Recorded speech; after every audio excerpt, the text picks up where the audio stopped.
Ready to start your own plants from seed? Well, it's simple. You'll just need a few things. A good seed tray with a clear dome lid, preferably that has vents so you can help control the moisture. And you'll need a good seed starting mix. I like the Jiffy's organic seed starting mix. It's a good lightweight, perfect for starting seeds. Regular potting soil will not work. So we're going to fill our trays all the way to the top.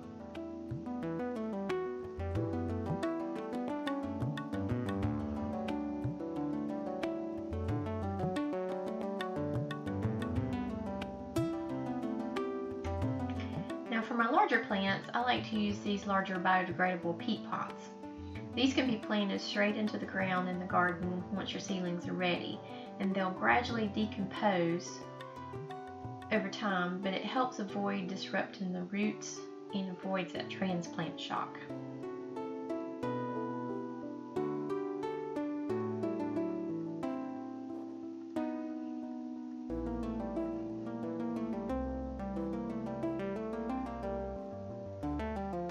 Now once our soil is in, we're going to add water. A spray bottle works great for this. Seeds will need two things to germinate, a good soil and moisture. So you want to make sure the soil does not dry out.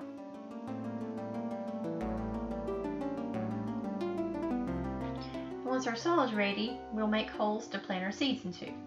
The depth of the hole depends on the size of the seed you're planting, but in general the depth will be twice the length of the seed. But it is a good idea to read the seed packet for specific instructions. Here I'm going to plant cucumber seeds. I put 2 to 3 seeds in each hole, and that's just in case one does not germinate. And I can always thin the seedlings later. I'm using the straight 8 variety. I planted these last year and they did very well in the garden. And my niece loves cucumbers, so I always plant plenty for her.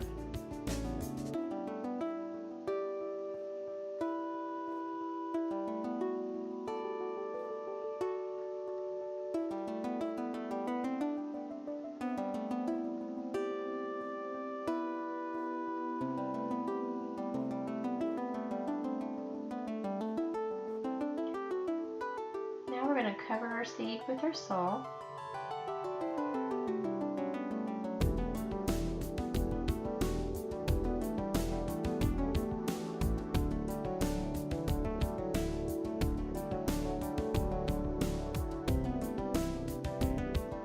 And we'll spray with water one more time just to make sure our soil is moistened. And lastly, always label. We'll put the name of what you've just planted, the variety name if you like, and I include the date so I'll know when it was planted and when to expect the seeds to germinate. I always start with a vent closed, and now we're going to put it in a warm place.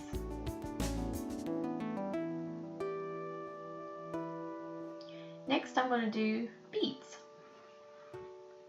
The depth will be a little bit different because of the size of the seed, so check the back of the packet. Beets are so colorful and have an abundance of nutrients. They contain a group of nutrients known as betalains, and that's what gives beets a rich color. These serve as antioxidants and can be anti-inflammatory as well as help in the body's detoxification process. And beet greens are a good source of lutein and zeaxanthin, which are important for eye health. And they're also a great source of folate, a B vitamin, and a good source of potassium, magnesium, vitamin C, and fiber. But like most vegetables, you lose nutrients the longer it is cooked. So for beets, you want to try to keep steaming time to less than 15 minutes and roasting time to less than an hour. These look so pretty and colorful in a garden, or in a salad, or as a side dish.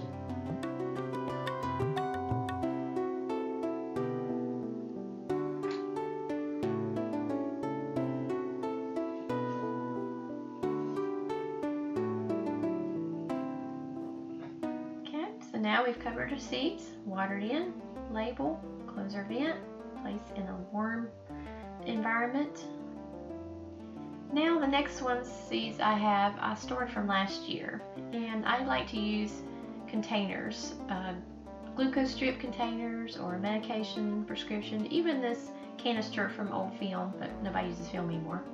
Oh well. So now I've got my seeds. I'm going to make my holes. We're doing squash, watermelon, and cantaloupe seeds. So here's my watermelon seeds, cantaloupe, and that's okra, which I'll plant later.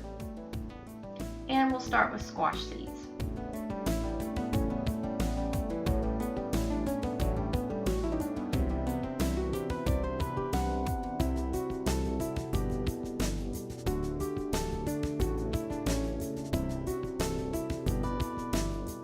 If you want to save your own seeds, just collect some bottles. If you know someone who checks their blood sugar, just ask them to save their glucose strip bottle for you. They're perfect. They're airtight.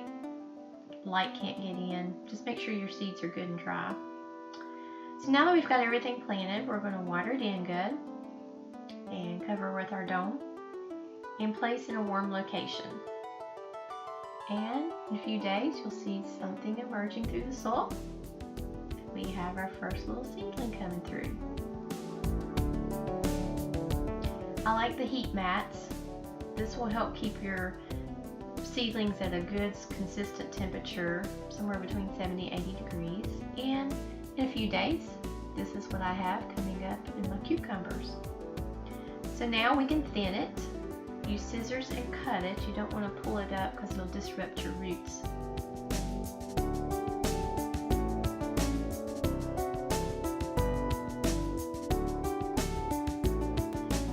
And this is when we add our light. So once the seedlings come through, they're going to need light. And I like a grow light and place it right over the seedlings. I've placed these here in front of a window. Here's my garden assistant. In a few days, this is what we have coming up. And now I'm going to water from the bottom. And then an oscillating fan mimics the wind, helps grow strong. And in a few weeks, this is what you have.